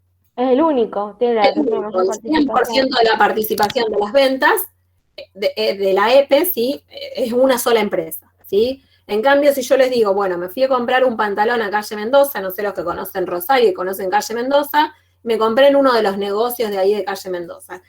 ¿Qué se les ocurre? ¿Que ese negocio de Calle Mendoza tiene una participación muy importante en el mercado de pantalones? No, porque hay un montón. Hay un montón, ¿sí? Y son todos pequeños, ¿sí? Entonces la participación en el mercado de esa empresa va a ser mucho más pequeña, ¿sí? Entonces la participación, que es el primero de los elementos que nosotros vamos a tener en cuenta, justamente nos habla de eso. ¿Qué participación tiene la empresa en las ventas de ese mercado? O bien, ¿qué participación tiene el comprador en las compras de ese mercado? ¿Sí? Supongamos una empresa grande, una gran empresa que produce autos y que compra algún insumo a muchas empresas pymes, ¿sí? O alguna parte del auto la compra a algunas empresas pymes. Bueno, esa empresa va a ser grande y va a tener una participación en cuanto a las compras importante, ¿sí? Distinto es, o por ejemplo, un supermercado que compra leche a una industria láctea, va a comprarle un montón de leche, entonces va a tener una participación en el mercado muy grande como comprador, ¿sí? En cambio, la granjita de la vuelta de mi casa, ¿sí? A donde yo voy a comprar leche, seguramente las compras de leche de esa granjita son mucho más pequeñas, ¿sí? La participación de las compras de ese local, de esa granjita, van a ser mucho más pequeñas. La participación va a ser entonces el primer elemento que voy a tener en cuenta para caracterizar la estructura de mercado y puede ser una participación muy pequeña, cercana a cero, puede ser una participación más grande o bien cuando es la única en el mercado va a tener una participación del 100% del mercado, ¿sí? Ese dato va a ser un dato importante para saber el grado de poder de mercado que tiene, ¿sí? La empresa o el comprador, ¿sí? La EPE evidentemente va a tener un poder de mercado importante a la hora de definir el precio de la electricidad, las características del servicio, ¿sí? Una empresa monopólica o una empresa en donde hay poquitas empresas en ese mercado, seguro van a tener un poder de mercado importante. Pero no es el único elemento a tener en cuenta, ¿sí? También vamos a tener que tener en cuenta otro, que lo vamos a ver ahora en un ratito, que son las barreras a la entrada. Segundo elemento a considerar para definir la estructura de mercado, el grado de concentración, ¿sí? O la concentración que hay en el mercado. La concentración justamente es la suma o la participación de las principales empresas que hay en ese mercado, ¿sí? En un mercado monopólico, como puede ser en algún servicio público, una sola empresa concentra el 100% del mercado, ¿sí? Hay distintos indicadores del grado de concentración, pero nos van a medir el grado de oligopolio que hay en el mercado, es decir, la capacidad que tienen las firmas más importantes de fijar los precios en ese mercado. Les pregunto, Repsol, YPF y Shell, ¿qué se les ocurre en cuanto al grado de concentración de mercado que hay en el mercado de los combustibles? Exactamente, es un mercado altamente concentrado. Hay unas pocas firmas que proveen combustibles dentro de lo que es la Argentina que tienen un importante poder de mercado y que pueden o tienen condiciones para fijar precios, ¿sí? ¿Qué pasa cuando YPF dice, bueno, voy a aumentar el precio el viernes? ¿Qué hacen las otras empresas que venden combustible? ¿Qué hacen el viernes? Se llena porque está todo el mundo ahí para que no le agarre la Bien, la gente va antes a comprar, ¿sí? En general, cuando una de esas empresas aumenta el precio, el resto de las empresas acompañan y hacen lo mismo, aumentan todas el precio junto. Bueno, esa es una manera muy clara de ver el poder de mercado, ¿sí? Cuando hay una sola empresa o unas pocas empresas que concentran una participación importante del mercado tienen poder de mercado, tienen capacidad de fijar precios en el mercado. Primer elemento, la participación. Segundo elemento, el grado de concentración, que lo vamos a medir por distintos indicadores. Y por último, para conocer la estructura del mercado, vamos a tener que tener en cuenta también si existen o no en ese mercado barreras a la entrada o barreras a la salida. ¿Qué son las barreras a la entrada? Son todos aquellos elementos que obstaculizan, que obstruyen, que dificultan, que hacen muy costoso o que hacen imposible que una empresa entre en el mercado. Ejemplo, si a mí se me ocurre poner una compañía de electricidad, ¿sí? Para abastecer a la ciudad de Rosario de electricidad y hacerle la competencia a la EPE. ¿Qué les parece? ¿Me va a ser fácil hacerlo? No. ¿Por qué no me va a ser fácil? Y porque la EPE abarca todo Rosario y ya está hace muchos años. Está hace muchos años, tendría que hacer una inversión inmensa en cablear toda la ciudad de Rosario para mi propia empresa, ¿sí? Porque la concentración sería, ¿no? Exactamente, sí, existen grandes barreras a la entrada para entrar en ese mercado, ¿sí? Ahora, si yo les digo, me quiero poner un local de pantalones en calle Mendoza, ¿qué se les ocurre? ¿Me va a ser difícil o fácil? Y va a ser más fácil. Va a ser muchísimo más sencillo, con tener cierta inversión, conseguir algún local para alquilar, no voy a encontrar grandes obstáculos para poder ponerme ese emprendimiento, ¿sí? Entonces, van a existir barreras a la entrada cuando en determinado mercado existan obstáculos para que las empresas puedan ingresar en ese mercado. ¿Qué obstáculos? Bueno, varios. Ahí tienen varios ejemplos. ¿Qué barreras a la entrada existen? Una es los requerimientos de capital, es decir, tengo que hacer una inversión muy grande para poder ingresar a este mercado. Si tengo que cablear toda la ciudad de Rosario, o si me quiero poner una compañía que provea de gas natural a toda la ciudad de Rosario, también tendría que hacer una inversión importantísima. ¿Sí? Eso es una barrera a la entrada muy importante, ¿sí? Otra barrera a la entrada, diferenciación de la producción. Si yo les digo, bueno, bebidas colas, ¿ustedes conocen muchas marcas de bebidas colas? No, sí. 2 o 3. No. Bien. ¿Conocemos seguro? Todos conocemos 2 y después conocemos algunas más, ¿sí? Si yo les digo que quiero salir a competir con esas 2 bebidas colas que conocemos todos, ¿me va a ser fácil? No, re difícil. Va a ser muy difícil porque voy a necesitar un montón de inversión, porque esas empresas son empresas internacionales que funcionan y operan en todo el mundo, porque los consumidores de esas bebidas colas son verdaderamente fieles a esas marcas por gusto, por identidad con la marca, porque es una marca que conocemos internacionalmente, ¿sí? Con lo cual la diferenciación del producto, ya sea por la publicidad que han hecho y por una serie de factores, opera como una barrera a la entrada importante, ¿sí? Capaz yo me puedo poner una compañía que venda una bebida cola, que le pongo un nombre, sí, pero no voy a salir a competir con esas grandes que conocemos todos. Probablemente compita en un nicho de mercado diferente, ¿sí? Por ahí ofrezco una bebida cola mucho más barata, ¿sí? O con algún tipo de promoción que haga que abarque un mercado, pero muy pequeñito, ¿sí? Con lo cual ese mercado tiene altas barreras a la entrada por la diferenciación del producto, ¿sí? ¿Vamos hasta acá? ¿Quedan algunos despiertos, además de Martina y Ana y Zoe y algunos más? ¿Y Analía? Sí. Bien. Sí, profe. Bien. Otra barrera u otros ejemplos de barreras a la entrada, las economías de aprendizaje. ¿Sí? Las economías de aprendizaje también constituyen barreras a la entrada. Una empresa que recién arranca, yo les contaba, bueno, me voy a poner mi emprendimiento de mermelada, ¿sí?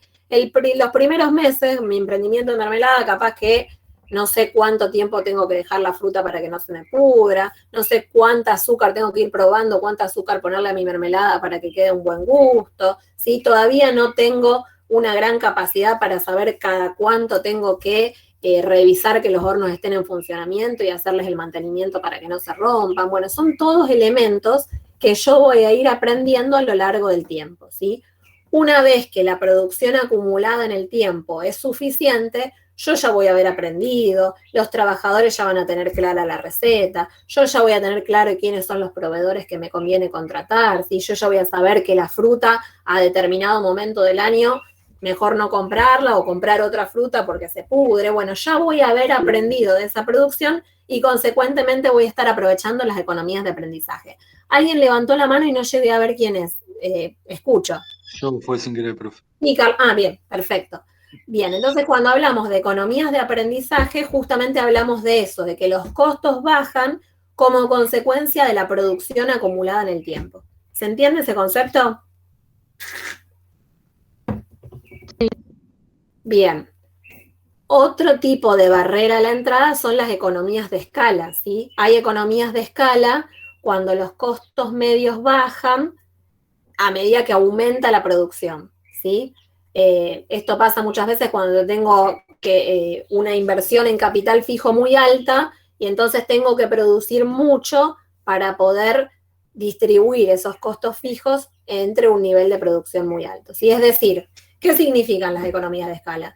Que tengo que producir una cantidad de producción suficientemente alta como para aprovechar esas economías, como para que los costos medios sean los mínimos posibles. Otra barrera de entrada.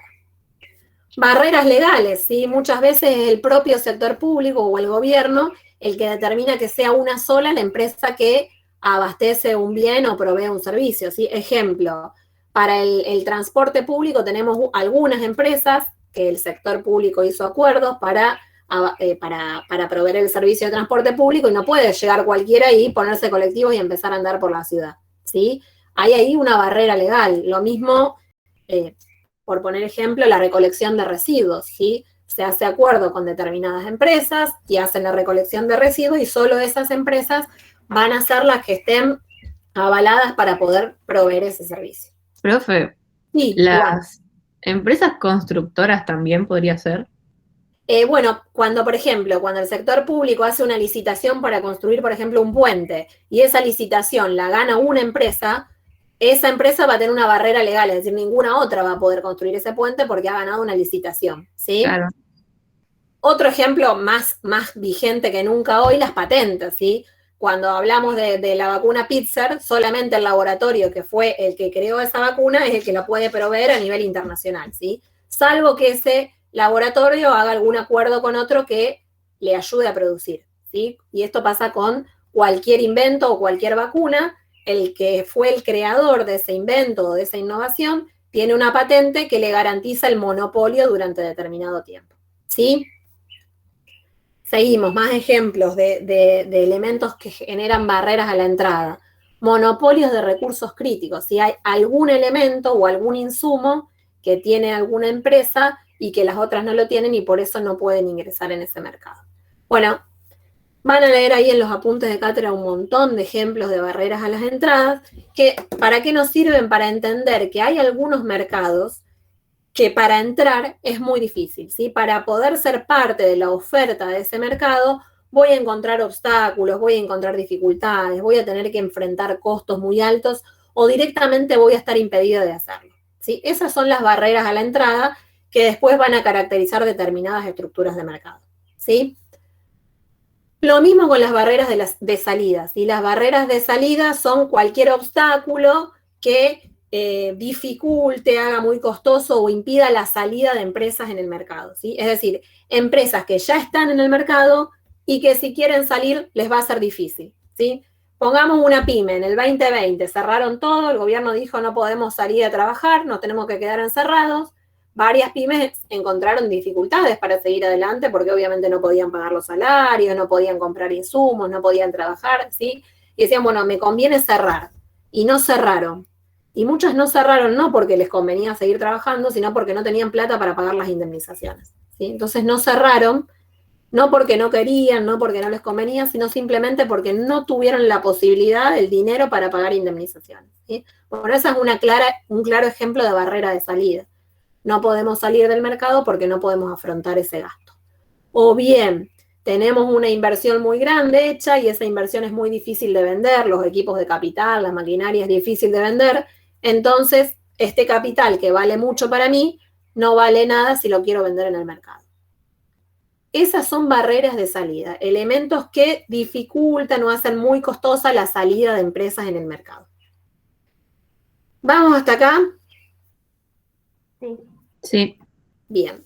Estos tres elementos que acabamos de trabajar son los que me van a ayudar a mí a definir entre distintas estructuras de mercado, ¿sí? A definir si estamos hablando de un mercado competitivo, que ahora vamos a caracterizar, o si estamos hablando de mercados no competitivos, ¿sí? Monopolios, oligopolios, competencias monopolísticas. Así que estos tres elementos son elementos que vamos a tener que tener en cuenta, al igual que estas dos dimensiones. A partir de ahí, como les decía, vamos a tener mercados competitivos y mercados no competitivos. Dentro de los mercados competitivos vamos a hablar de un mercado de competencia perfecta, ¿sí? Un mercado de competencia perfecta es un mercado bastante difícil de encontrar en la realidad, digo, nos es muy útil para algunas herramientas que vamos a aprender en la próxima clase, de la oferta y la demanda, pero que en la práctica es difícil de encontrar. Y ahora vamos a ver por qué. Los mercados de competencia perfecta o la estructura de un mercado de competencia perfecta tiene 4 elementos bien claros que lo caracterizan, ¿sí? Que son la atomicidad, la homogeneidad, la libre movilidad y la transparencia, ¿sí? ¿Qué es atomicidad? Que hay muchísimos compradores, muchísimos vendedores, que ninguno tiene una participación importante en el mercado, es decir, que no hay un grado de concentración importante en el mercado, y que son precios aceptantes, ¿sí? Significa, si, vamos a poner un ejemplo, ¿sí? Si esta empresa en donde yo me voy a comprar un pantalón en calle Mendoza, yo le voy y le compro siempre a esa porque me atienden bien, porque me gusta el diseño del pantalón. Ahora, supongamos que esa empresa de un día para el otro dice, bueno, voy a aumentar el precio del pantalón, lo voy a duplicar. ¿Va a poder hacer eso la empresa que vende pantalones? No. Seguramente no lo va a poder hacer porque lo puede hacer, pero después nadie le va a comprar, ¿sí? ¿Por qué nadie le va a comprar? Porque no tiene poder de mercado, ¿sí? Pongamos otro ejemplo, un ejemplo más cercano a un mercado competitivo, ¿sí? Los productores de soja que venden en los mercados internacionales. En el mercado internacional se establece un precio que es el precio de equilibrio internacional, ¿sí? Un productor de soja argentino puede decir, no, yo lo vendo 10% más caro a mi producto, a mi soja. ¿Qué les parece que va a pasar? ¿Va a poder vender? Si quiere vender más cara la soja. No, porque le compran a otro. Le compran a otro, ¿sí? Entonces la atomicidad tiene que ver con esto, ¿sí? Con que tenemos muchos productores, tenemos muchos vendedores y ninguno tiene importante poder de mercado. Es decir, no tienen poder de mercado, hay un poder de mercado nulo. Esa es la primera de las características del mercado de competencia perfecta. Segunda, homogeneidad, ¿sí? Yo les dije que había por tipo de bien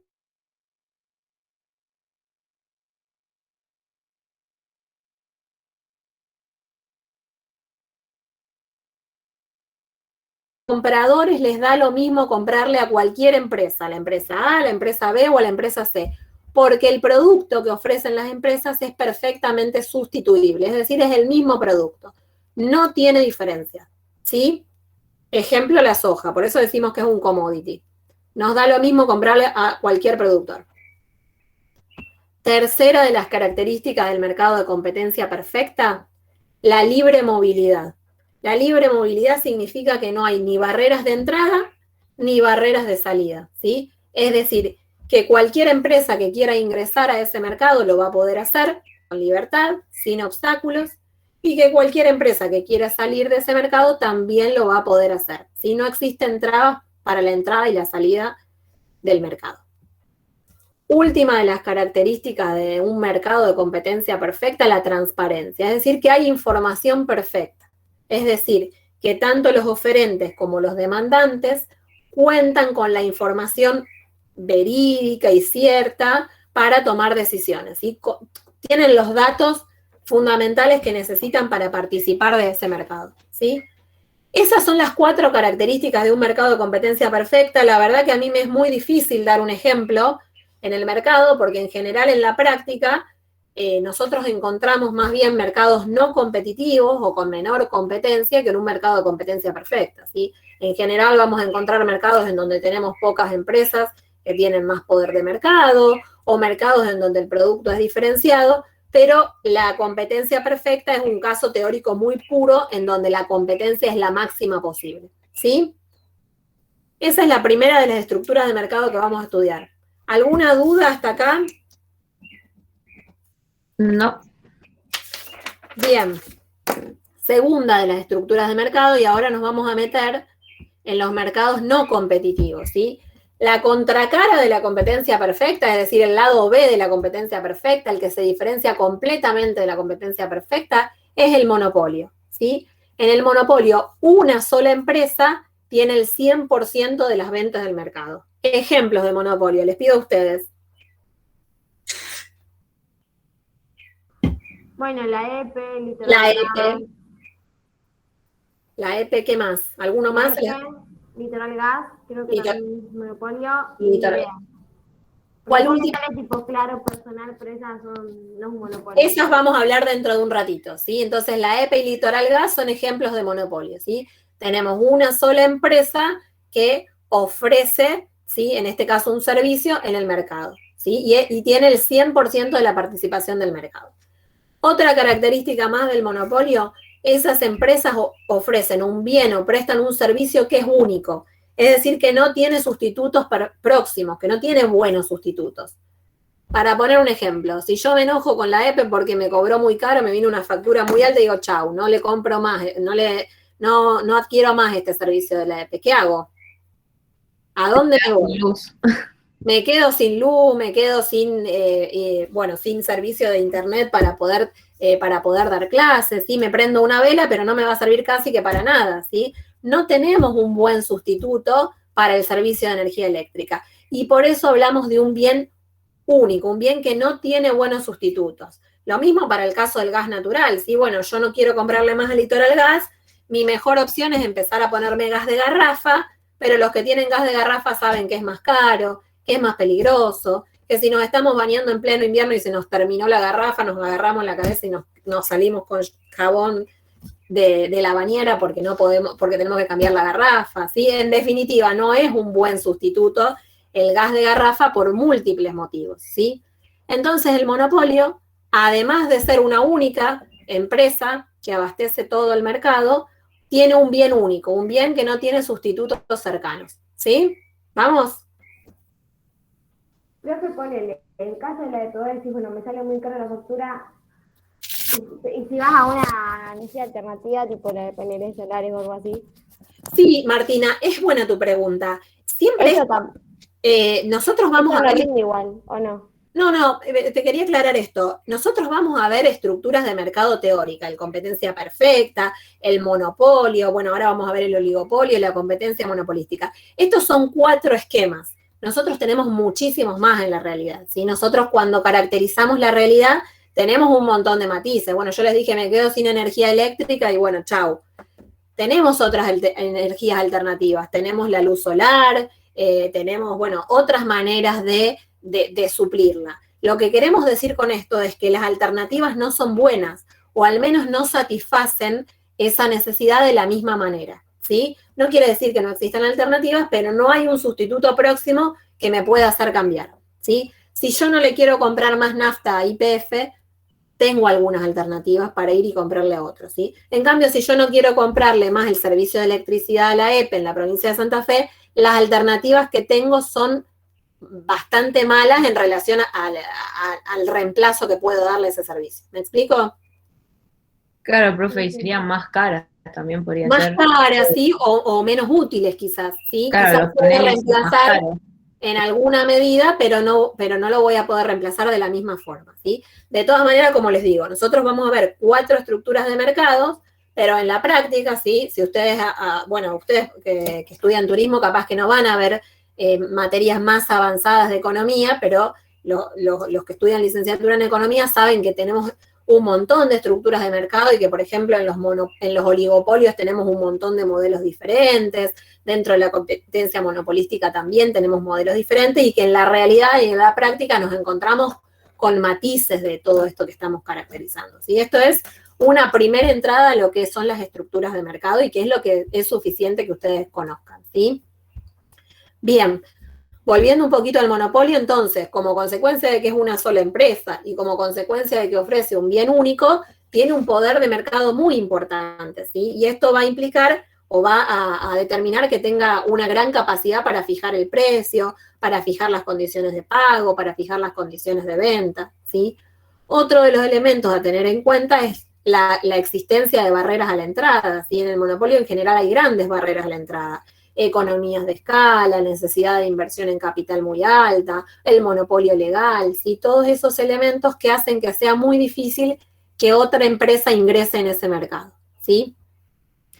Algunos tipos de monopolio que vamos a estudiar, uno es el monopolio natural, ¿sí?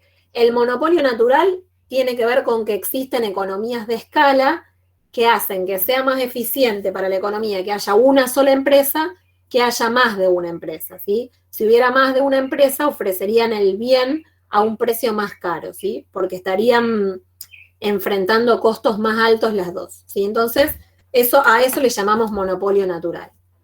Otro el ejemplo de los servicios públicos, los que veníamos diciendo, son los ejemplos más claros. Y otros tipos de monopolios que vamos a estudiar, el monopsomio, si lo escuchan, sepan que el monopsomio es cuando en vez de haber un solo vendedor, hay un solo comprador, ¿sí? Un solo comprador que es el único que compra el bien o que adquiere el servicio en el mercado. Y por último podemos hablar de monopolio bilateral cuando tenemos un solo comprador y un solo vendedor. Ahí hay que ver cuál de las dos partes, la demanda o la oferta, es la que tiene mayor poder de mercado y bueno, cómo va a ser determinado ese equilibrio en ese mercado, ¿sí? Bien, del monopolio entonces nos tenemos que acordar de que hay una sola empresa, que el bien no tiene sustitutos cercanos y que existen altas barreras a la entrada, ¿sí? En general, los monopolios muchas veces están regulados para que no tengan tanto poder de mercado. El sector público lo que hace es poner leyes antimonopólicas, es impedir que los precios se eleven a partir de determinados niveles, ¿sí? Entonces vamos a tener en general que muchas veces los monopolios son regulados por el Estado. Bien, tenemos competencia perfecta y tenemos su contracara más extrema, que es el monopolio. ¿Sí? En la competencia perfecta teníamos un montón de compradores y vendedores, y en el monopolio teníamos un solo vendedor con un importante poder de mercado. Y vamos a tener un caso intermedio, que es la competencia monopolística, ¿sí?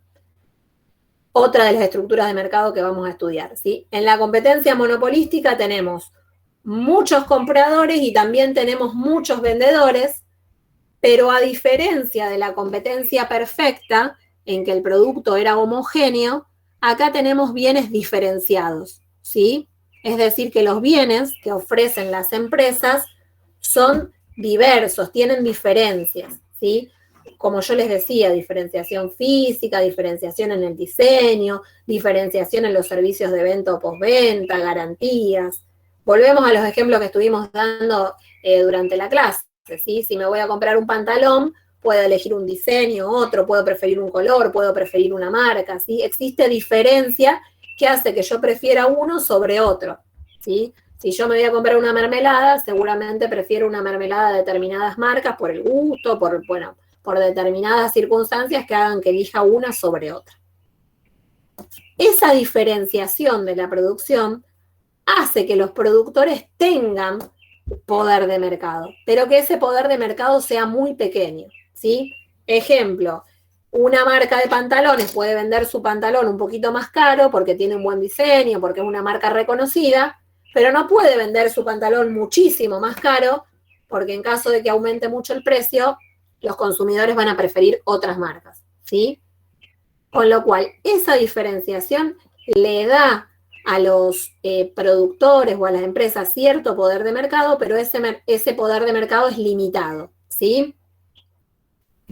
En general, en la competencia monopolística, la competencia no es tanto por precio, sino que es por diferenciación, por publicidad, por promociones que se hacen del producto.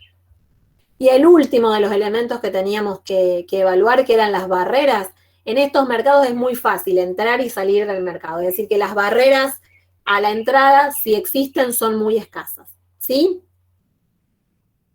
¿Se entiende? Es decir, es un mercado bastante parecido al mercado de competencia perfecta, salvo que existe cierta diferenciación que otorga cierto pequeño poder de mercado a las empresas. Vamos, falta poquito, ¿me siguen? Profe, que sería como el que nosotros vivimos, básicamente. Tenemos distintos mercados. Si hablamos del mercado de la electricidad, tenemos un monopolio. Si hablamos del mercado de la nafta, tenemos un oligopolio, que todavía no lo vimos, pero ya lo vamos a ver. Si hablamos, del mercado de productos lácteos, seguramente hablamos de un oligopolio. Si hablamos del mercado de los pantalones en calle Mendoza, podemos hablar, sí, de competencia monopolística. Tenemos muchas empresas que ofrecen un producto diferenciado, ¿sí? Pero, por ejemplo, el de competencia perfecta como que es más para estudiar que para... Exactamente. El de competencia monopolística se acerca muchísimo más a la realidad de algunos mercados, ¿sí? Perfecto, gracias. Porque hay diferenciación en la producción.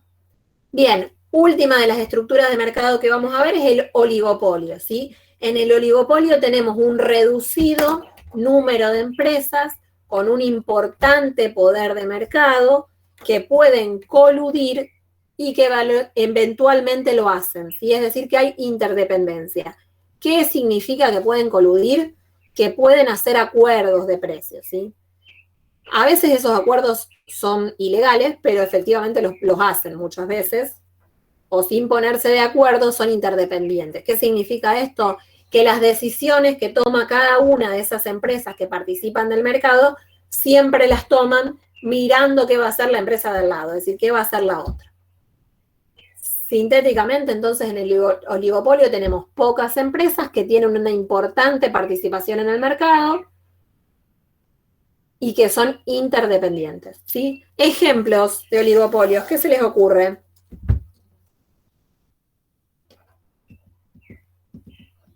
Y bueno, las de nafta, YPF, Action. La de la nafta es un claro ejemplo de oligopolio. No, las de celular, tipo Claro, Movistar, Personal. Las de celular son un claro ejemplo de oligopolio. ¿Qué más? ¿Qué otro ejemplo se les ocurre? ¿Se les ocurre alguno más? Se me ocurre, por ejemplo, las empresas de gaseosas, de bebidas cola, ¿sí? Hay una observación que voy a hacer acá. Rosana, ¿querías decir algo? ¿Puede ser los supermercados, los grandes supermercados? Sí, muy buen ejemplo también, las grandes cadenas de supermercados. Algo importante que voy a decir acá. Puede ser que en un oligopolio haya un montón de empresas, pero pocas que tienen un importante poder de mercado, ¿sí? El ejemplo de los supermercados es un claro ejemplo de esto. Tenemos algunas cadenas, que son cadenas internacionales, que tienen un poder de mercado muy grande, y después tenemos un montón de supermercados pequeños, pero sin poder de mercado, ¿sí? Con lo cual, lo importante del oligopolio no es cuántas empresas hay, sino que unas pocas concentran un poder de mercado muy importante, que pueden hacer acuerdos, que generalmente hacen esos acuerdos, y que son interdependientes unas con otras, ¿sí? Después, en cuanto a los bienes, tenemos oligopolios que ofrecen bienes homogéneos y otros oligopolios en donde hay diferenciación. Y en cuanto a las barreras, existen barreras a la entrada, es decir, es difícil ingresar a ese mercado, pero no es imposible, ¿sí? Y muchas veces, además de todas las barreras que habíamos mencionado antes, cuando hablamos de barreras a la entrada y barreras a la salida, muchas veces las barreras tienen que ver con el efecto o la respuesta que va a haber de las empresas que ya existen en el mercado. Voy a poner un ejemplo, digo, quiero agarrar y empezar a competir en el mercado de gaseosas. Seguramente las grandes compañías, si quiero ponerme otra gran compañía de gaseosas, van a hacer publicidad en contra, van a bajar sus precios, bueno, van a hacer todo lo posible para que yo no ingrese a ese mercado, ¿sí? Muchas veces, entonces, las represalias tienen que ver con una barrera a la entrada que se da muchísimo en los oligopolios. Otro ejemplo que voy a poner, digo, bueno, no sé si se acuerdan, bueno, antes en la ciudad de Rosario no estaba la empresa Grido, y cuando quiso ingresar a la ciudad de Rosario, obviamente las heladerías de la ciudad de Rosario, fundamentalmente las más importantes, lo último que querían es que pase eso, porque Grido compite con precios relativamente más bajos que otras empresas. Bueno, hubo un lobby muy importante para impedir que ingrese, finalmente ingresó, ¿sí? Pero bueno, en ese momento, bueno, hubo discusiones y debates interesantes en relación a eso. Profe, y Mira. las empresas así de electrodomésticos, como Musimundo, Travega, todo eso son oligopolios también. Y en general sí, tenemos Sí. algunas pocas que tienen un poder de mercado importante y después tenemos otras que forman parte de lo que se llama franja competitiva, es decir, que no forman parte de ese grupo oligopólico. Oligopolios, listo. Bárbaro, profe. Bien. ¿Se entendió esa diferencia? Sí. Sí. Lo que yo no entendí es lo de la colusión. Colusión. La colusión tiene que ver con esto que yo les decía, que esto es muy claro. Para mí el mejor ejemplo de esto es el de combustibles. Y siempre pasa que dice una empresa, voy a aumentar el precio del combustible el viernes, y el viernes todas las empresas aumentan el precio de los combustibles. Eso es un claro ejemplo de colusión. ¿Qué es colusión? Que se ponen de acuerdo en sus estrategias. Es decir, que si uno aumenta el precio, todas aumentan el precio. ¿Sí? Van. ¿Es legal eso? En algunos países sí y en otros no, pero en general igual lo hacen, ¿sí? En los oligopolios más antiguos, sí pasaba mucho que arrancaban guerras de precio, una bajaba, la otra bajaba, la otra bajaba y así, y terminaban siendo precios competitivos en donde todas perdían. En los oligopolios más maduros en la actualidad, las empresas que pertenecen a un oligopolio saben que lo último que les conviene es competir por precio y compiten a través de otros mecanismos, por publicidad, etcétera. Así que la colusión tiene que ver con eso, con acuerdos entre ellas, en esa interdependencia, en ese si yo aumento el precio vos lo aumentás, si yo mantengo el precio el resto lo mantienen, ¿sí? Capaz que esos acuerdos no hacen un contrato y dicen, bueno, vamos a hacer tal cosa, pero en general actúan o operan juntas, en conjunto, de manera interdependiente. ¿Me explico, Martina? Sí, gracias. Bien. Bueno, ¿qué más? ¿Alguna duda más? ¿No? Bien. Para la próxima clase, re fácil lo que les voy a hacer completar. Este cuadrito, ¿sí? Que nos muestra las estructuras de mercado que estuvimos viendo. La competencia perfecta por un lado y la competencia imperfecta por el otro. Dentro de competencia imperfecta, monopolio, oligopolio, competencia monopolística, número de oferentes, número de mandantes. Bueno, tienen que completar este cuadrito que vamos a comentar la próxima clase, ¿sí? Así que los materiales ya lo tienen en los apuntes de cátedra. Yo les voy a estar mandando este Power para que lo revisen y para que puedan completar, y lo vamos a revisar la clase que viene. Clase que viene, que es el 18, vamos a estar viendo el modelo de oferta y demanda, y con eso vamos a haber cerrado todos los temas que vamos a tomar en el parcial, ¿sí? Así que la siguiente clase nos queda para repaso, para preguntas, para dudas, así que ahora lo que resta es